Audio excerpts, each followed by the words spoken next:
ಇನ್ಮುಂದೆ ಚಿನ್ನ ಬೆಳ್ಳಿ ಇನ್ನೂ ದುಬಾರಿ, ಆಮದು ಸುಂಕ ಹೆಚ್ಚಿಸಿದ ಕೇಂದ್ರ ಸರ್ಕಾರ.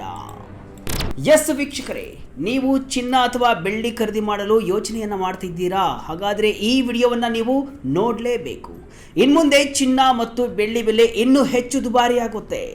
ಎಸ್, ಪ್ರಧಾನಿ ಮೋದಿ ಹೇಳಿದ 2 ದಿನಕ್ಕೆ ಕೇಂದ್ರ ಸರ್ಕಾರ ದಿಢೀರಂತ ಚಿನ್ನ ಬೆಳ್ಳಿ ಮೇಲಿನ ಆಮದು ಸುಂಕವನ್ನು ಹೆಚ್ಚಿಸಿದೆ.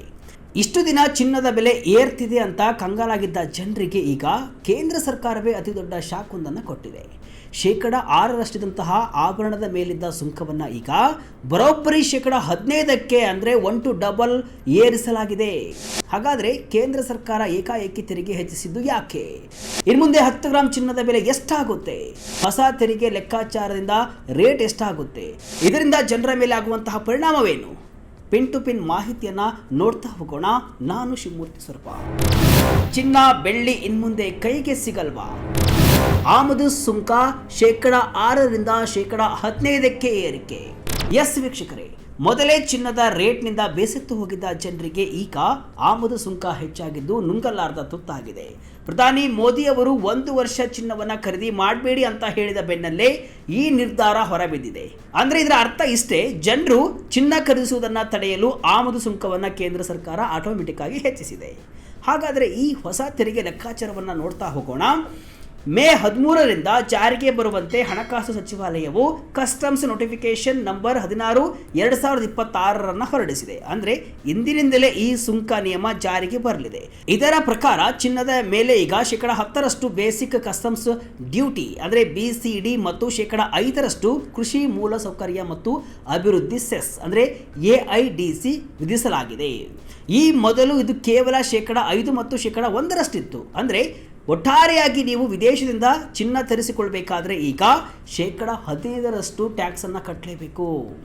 ಈ ಸುದ್ದಿ ಹೊರಬಿದ್ದ ತಕ್ಷಣ ಮಾರುಕಟ್ಟೆಯಲ್ಲಿ ಚಿನ್ನದ ಬೆಲೆ ಆಕಾಶ ಮುಟ್ಟಿದೆ. ಸದ್ಯಕ್ಕೆ 24 ಕ್ಯಾರೆಟ್ ಚಿನ್ನದ ಬೆಲೆ 1 ಗ್ರಾಮ್ಗೆ ಬರೋಬ್ಬರಿ 15,475 ರೂಪಾಯಿ ದಾಟಿದೆ. ಇನ್ನು ಬೆಳೆಯ ಕಥೆಯನ್ನು ಕೇಳಲೇಬೇಡಿ. 1 kg ಬೆಳ್ಳಿ ಬೆಲೆ 2,80,000ದಿಂದ 2,90,000ವರೆಗೆ ಟ್ರೇಡ್ ಆಗ್ತಿದೆ. ವೀಕ್ಷಕರೇ, ಯೋಚನೆ ಮಾಡಿ, ಸಾಮಾನ್ಯ ಮನುಷ್ಯ ಇನ್ಮುಂದೆ ಒಂದು ಸಣ್ಣ ಉಂಗುರವನ್ನು ಮಾಡಿಸಬೇಕಾದ್ರೂ ಕೂಡ 10 ಬಾರಿ ಯೋಚನೆ ಮಾಡಬೇಕಾದಂತಹ ಪರಿಸ್ಥಿತಿ ಬಂದಿದೆ. ಸುಂಕ ಹೆಚ್ಚಳದಿಂದ ತಕ್ಷಣಕ್ಕೆ ಆಗುವ ಪರಿಣಾಮವೇನು? ಎಸ್ ವೀಕ್ಷಕರೇ, ಇದು ಮದುವೆ ಸೀಸನ್ ಬೇರೆ, ಚಿನ್ನವನ್ನು ಹೆಚ್ಚು ಖರೀದಿ ಮಾಡುವಂತಹ ಕಾಲ ಇದು. ಈಗ ಆಮದು ಸುಂಕ ಹೆಚ್ಚಳದಿಂದ ಚಿನ್ನ ಬೆಳ್ಳಿ ಬೆಲೆ ಆಟೋಮೆಟಿಕ್ ಆಗಿ ಹೆಚ್ಚಳ ಆಗುತ್ತೆ. ಈಗ ಸಹಜವಾಗಿ ಚಿನ್ನದ ಖರೀದಿ ಕಡಿಮೆ ಆಗುತ್ತೆ. ಗ್ರಾಹಕ ಉದ್ದೇಶಗಳಿಗಾಗಿ ಅಥವಾ ಮರುಬಳಕೆಗಾಗಿ ಅಮೂಲ್ಯ ಲೋಹಗಳನ್ನು ಬಳಸುವ ಕಂಪನಿಗಳು ಕೂಡ ಹೆಚ್ಚಿನ ವೆಚ್ಚವನ್ನು ಎದುರಿಸಬೇಕಾಗುತ್ತೆ. ಈಗ ಒಂದು ಉದಾಹರಣೆ ಸಿಂಪಲ್ ಆಗಿ ಒಂದು ನೋಡ್ತಾ ಹೋದರೆ, ಹಳೆಯ ನಿಯಮದಂತೆ 1,54,750 ರೂಪಾಯಿ ಮೌಲ್ಯದ ಚಿನ್ನಕ್ಕೆ 9,285 ರೂಪಾಯಿ ತೆರಿಗೆಯನ್ನು ಪಾವತಿಸಬೇಕಾಗಿತ್ತು. ಆದರೆ ಈ ಹೊಸ ನಿಯಮದಂತೆ ಇದೇ ಮೊತ್ತದ ಚಿನ್ನಕ್ಕೆ ನೀವು 23,212 ರೂಪಾಯಿ ತೆರಿಗೆಯನ್ನು ಕಟ್ಟಬೇಕಾಗುತ್ತೆ. ನೆನಪಿಡಿ, ಇದು ಕೇವಲ ಆಮದು ಸುಂಕದ ಲೆಕ್ಕಾಚಾರ ಮಾತ್ರ. ಇದರ ಮೇಲೆ 3% GST ಇರುತ್ತೆ, ಆಭರಣಗಾರರ ಲಾಭ ಇರುತ್ತೆ, ಮೇಕಿಂಗ್ ಚಾರ್ಜಸ್ ಸೇರಿದಾಗ ಬೆಲೆ ಎಲ್ಲಿಗೆ ಹೋಗ್ಬೋದು ನೀವೇ ಊಹಿಸಿ. ಇನ್ನು ಉದ್ಯಮಿಗಳಿಗೂ ಕೂಡ ಹೊಡೆತ ಬೀಳಲಿದೆ. ಇನ್ನು ಭಾರತಕ್ಕೆ ಚಿನ್ನದ ಆಮದು ನಿರಂತರವಾಗಿ ಹೆಚ್ಚುತ್ತಾ ಇದೆ. 2024-25ರಲ್ಲಿ 58 ಬಿಲಿಯನ್, 2023-24ರಲ್ಲಿ 45.54 ಬಿಲಿಯನ್ ಹಾಗೂ 2022-23ರಲ್ಲಿ 35 ಬಿಲಿಯನ್ ಇತ್ತು. ಆದಾಗ್ಯೂ ಚಿನ್ನದ ಆಮದು ಪ್ರಮಾಣ 4.76% ಕಡಿಮೆ ಆಗಿ 721.03 ಟನ್ಗಳಿಗೆ ತಲುಪಿದ್ದು, ಇಂದಿನ ಹಣಕಾಸು ವರ್ಷದಲ್ಲಿ ಇದು 757.09 ಟನ್ಗಳಷ್ಟಿತ್ತು. ಚೀನಾ ನಂತರ ಭಾರತವು ವಿಶ್ವದಲ್ಲೇ 2ನೇ ಅತಿದೊಡ್ಡ ಚಿನ್ನದ ಗ್ರಾಹಕ ರಾಷ್ಟ್ರವಾಗಿದೆ. ಜ್ಯುವೆಲರಿ ಉದ್ಯಮಕ್ಕೆ ಭಾರಿ ಹೊಡೆತ. ಎಸ್ ವೀಕ್ಷಕರೇ, ಈ ನಿರ್ಧಾರದಿಂದ ಅತಿ ಹೆಚ್ಚು ಸಂಕಷ್ಟಕ್ಕೆ ಸಿಲುಕಿರೋದು ಚಿನ್ನದ ವ್ಯಾಪಾರಿಗಳು ಮತ್ತು ಆಭರಣ ತಯಾರಕರು. ಬೆಲೆ ಏರಿಕೆಯಿಂದಾಗಿ ಶೋರೂಮ್ಗಳಿಗೆ ಬರುವಂತಹ ಜನರ ಸಂಖ್ಯೆ ಗಣನೀಯವಾಗಿ ಕುಸಿಯಲಿದೆ. ಇನ್ವೆಂಟರಿ ಕಾಸ್ಟ್ ಅಂದರೆ ಸ್ಟಾಕ್ ಇಟ್ಟುಕೊಳ್ಳುವ ವೆಚ್ಚ ಜಾಸ್ತಿ ಆಗಿರೋದ್ರಿಂದ ಸಣ್ಣ ವ್ಯಾಪಾರಿಗಳಿಗೆ ವರ್ಕಿಂಗ್ ಕ್ಯಾಪಿಟಲ್ ಸಮಸ್ಯೆ ಎದುರಾಗಲಿದೆ. ಭಾರತದಾದ್ಯಂತ ಲಕ್ಷಾಂತರ ಕುಶಲಕರ್ಮಿಗಳು ಈ ಉದ್ಯಮವನ್ನೇ ನಂಬಿಕೊಂಡಿದ್ದಾರೆ. ಬೆಲೆ ಏರಿಕೆಯಿಂದಾಗಿ ಡಿಮ್ಯಾಂಡ್ ಕಡಿಮೆಯಾದರೆ ಅವರ ಉದ್ಯೋಗಕ್ಕೂ ಕುತ್ತು ಬರಬಹುದು. ಒಂದು ಕಡೆ ದೇಶದ ಹಿತದೃಷ್ಟಿಯಿಂದ ಈ ನಿರ್ಧಾರ ಸರಿ ಅನಿಸಿದ್ರು, ಇನ್ನೊಂದು ಕಡೆ ವ್ಯಾಪಾರಿಗಳ ಹೊಟ್ಟೆಯ ಮೇಲೆ ಹೊಡೆದಂತಾಗಿದೆ ಅಂತ ಸಂಘಟನೆಗಳು ಕೂಡ ಆಕ್ರೋಶವನ್ನು ಹೊರಹಾಕುತ್ತಿವೆ. ಚಿನ್ನ ಅಂದರೆ ಅದು ಬರೀ ಆಭರಣವಲ್ಲ, ಅದು ನಮ್ಮ ಸಂಸ್ಕೃತಿ ಮತ್ತು ಆಪತ್ಕಾಲದ ಆಸ್ತಿ ಅನ್ನೋದು ಕೂಡ ಜನರ ವಾದ. ಅತಿಯಾದ ಚಿನ್ನ ಖರೀದಿ ತಡೆಯಲು ತೆರಿಗೆ ಅಸ್ತ್ರ, ಡಾಲರ್ ಉಳಿಸಲು ಪ್ರಧಾನಿ ಮೋದಿ ಪ್ಲಾನ್. ವೀಕ್ಷಕರೇ, ಭಾರತದಲ್ಲಿ ಚಿನ್ನ ಉತ್ಪಾದನೆ ಅಷ್ಟೊಂದು ಆಗೋದಿಲ್ಲ ಅನ್ನೋದು ನಿಮಗೆ ಗೊತ್ತಿದೆ. ನಮ್ಮ ದೇಶಕ್ಕೆ ಬೇಕಿರುವಂತಹ ಪ್ರತಿಯೊಂದು ಚಿನ್ನವನ್ನು ಕೂಡ ನಾವು ವಿದೇಶದಿಂದಲೇ ಆಮದನ್ನು ಮಾಡಿಕೊಳ್ತೀವಿ. ಈ ಆಮದಿಗೆ ನಾವು ಪಾವತಿ ಮಾಡೋದು ನಮ್ಮ ರೂಪಾಯಿಯಲ್ಲ, ಬದಲಾಗಿ ಅಪ್ಪಟ ಅಮೆರಿಕನ್ ಡಾಲರ್ನಲ್ಲಿ. ಕಳೆದ 2025-26ನೇ ಸಾಲಿನಲ್ಲಿ ಭಾರತ ಬರೋಬ್ಬರಿ $71.98 ಬಿಲಿಯನ್ ಹಣವನ್ನು ಬರೀ ಚಿನ್ನಕ್ಕಾಗಿ ವಿದೇಶಕ್ಕೆ ಸುರಿದಿದೆ. ಅಂದರೆ ಭಾರತದ ಒಟ್ಟು ಆಮದು ಬಿಲ್ನಲ್ಲಿ 10% ಪಾಲು ಬರೀ ಚಿನ್ನದ್ದೇ ಆಗಿದೆ. ಇವತ್ತು ಇರಾನ್ ಮತ್ತು ಅಮೆರಿಕ ನಡುವೆ ಯುದ್ಧ ನಡೀತಾ ಇದೆ, ಜಾಗತಿಕವಾಗಿ ಅನಿಶ್ಚಿತತೆ ಇದೆ. ಇಂತಹ ಸಮಯದಲ್ಲಿ ನಮ್ಮ ದೇಶದ ವಿದೇಶಿ ವಿನಿಮಯ ಮೀಸಲು ಅಂದರೆ ಫಾರೆಕ್ಸ್ ರಿಸರ್ವ್ಸ್ ಅನ್ನ ಉಳಿಸಿಕೊಳ್ಳೋದು ಸರ್ಕಾರದ ಮೊದಲ ಆದ್ಯತೆಯಾಗಿದೆ. ಚಿನ್ನ ಖರೀದಿ ಕಡಿಮೆ ಮಾಡಿದರೆ ವಿದೇಶಕ್ಕೆ ಹರಿಯೋ ಡಾಲರ್ ಉಳಿಯುತ್ತೆ. ಆ ಹಣವನ್ನು ನಾವು ಪೆಟ್ರೋಲ್ ಮತ್ತು ಡೀಸೆಲ್ ಖರೀದಿಗೆ ಬಳಸಬಹುದು ಅನ್ನೋದು ಸರ್ಕಾರದ ಸಿಂಪಲ್ ಲಾಜಿಕ್. ಭಾರತ ಸರ್ಕಾರ ಇವತ್ತು ಆರ್ಥಿಕ ಸಂಕಷ್ಟದಿಂದ ಪಾರಾಗೋಕ್ಕೆ ಇಂತಹ ಕಠಿಣ ನಿರ್ಧಾರವನ್ನು ಕೂಡ ತೆಗೆದುಕೊಂಡಿದೆ. ರೂಪಾಯಿ ಮೌಲ್ಯ ಕುಸಿತ ತಡೆಯಲು ಪ್ಲಾನ್. ಇತಿಹಾಸದಲ್ಲೇ ಮೊದಲ ಬಾರಿ 95.68ಕ್ಕೆ ಕುಸಿತ. ಇಷ್ಟೊಂದು ಸುಂಕ ಏರಿಕೆ ಮಾಡೋಕೆ ಮತ್ತೊಂದು ಮುಖ್ಯ ಕಾರಣ ಅಂದರೆ ಕುಸಿಯುತ್ತಿರುವಂತಹ ನಮ್ಮ ರೂಪಾಯಿ ಮೌಲ್ಯ. ಇವತ್ತು ಅಮೆರಿಕನ್ ಡಾಲರ್ ಎದುರು ಭಾರತದ ರೂಪಾಯಿ ಬರೋಬ್ಬರಿ 95.68ಕ್ಕೆ ಕುಸಿದಿದೆ. ಇದು ಭಾರತದ ಇತಿಹಾಸದಲ್ಲೇ ಅತ್ಯಂತ ಕನಿಷ್ಠ ಮಟ್ಟ.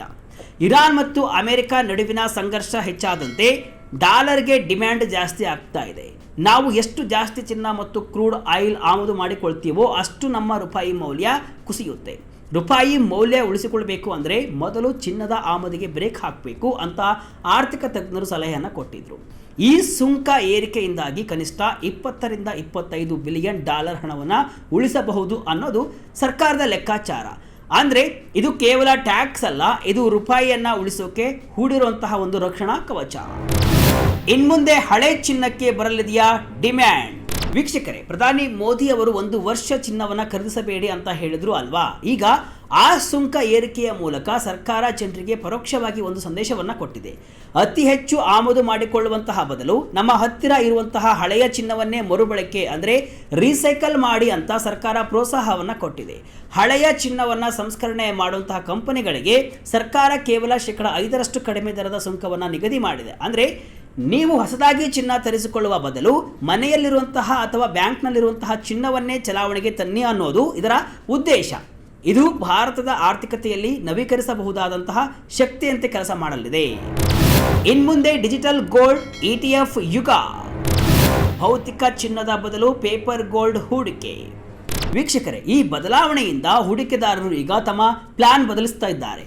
ಫಿಸಿಕಲ್ ಅಂದರೆ ಅಪ್ಪಟ ಚಿನ್ನವನ್ನು ಕೊಳ್ಳುವ ಬದಲು ಗೋಲ್ಡ್ ETF ಅಥವಾ ಡಿಜಿಟಲ್ ಗೋಲ್ಡ್ ಕಡೆಗೆ ಜನ ಮುಖ ಮಾಡ್ತಿದ್ದಾರೆ. ಕಳೆದ ಮಾರ್ಚ್ ಕ್ವಾರ್ಟರ್ನಲ್ಲಿ ಗೋಲ್ಡ್ ETF ಹೂಡಿಕೆ ಬರೋಬ್ಬರಿ 186% ಏರಿಕೆ ಆಗಿದೆ. ಅಂದರೆ ಜನರಿಗೆ ಚಿನ್ನದ ಮೇಲೆ ಹೂಡಿಕೆ ಮಾಡುವಂತಹ ಆಸೆ ಇದೆ, ಆದರೆ ಅದನ್ನು ಮನೆಯಲ್ಲಿ ಇಟ್ಟುಕೊಳ್ಳೋ ರಿಸ್ಕ್ ಕೂಡ ಬೇಡ ಅಂತಿದ್ದಾರೆ.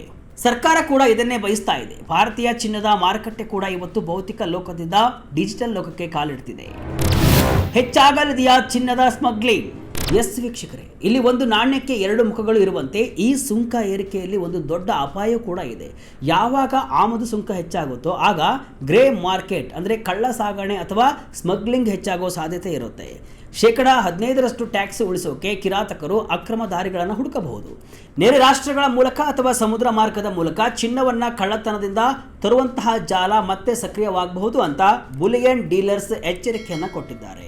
2024ರಲ್ಲಿ ಸುಂಕವನ್ನು ಕಡಿಮೆ ಮಾಡಿದಾಗ ಸ್ಮಗ್ಲಿಂಗ್ ಕಡಿಮೆ ಆಗಿತ್ತು, ಆದರೆ ಈಗ ಮತ್ತೆ ಟ್ಯಾಕ್ಸ್ ಜಾಸ್ತಿ ಆಗಿರೋದ್ರಿಂದ ಕಸ್ಟಮ್ಸ್ ಮತ್ತು DRI ಅಧಿಕಾರಿಗಳಿಗೆ ಅತಿದೊಡ್ಡ ಸವಾಲು ಎದುರಾಗಿದೆ. ನಗದು ರೂಪದ ವ್ಯವಹಾರಗಳು ಹೆಚ್ಚಾಗಿ ಕಪ್ಪು ಹಣದ ಹರಿವು ಕೂಡ ಜಾಸ್ತಿ ಆಗಬಹುದು ಅನ್ನೋ ಆತಂಕವೂ ಕೂಡ ಇದೆ.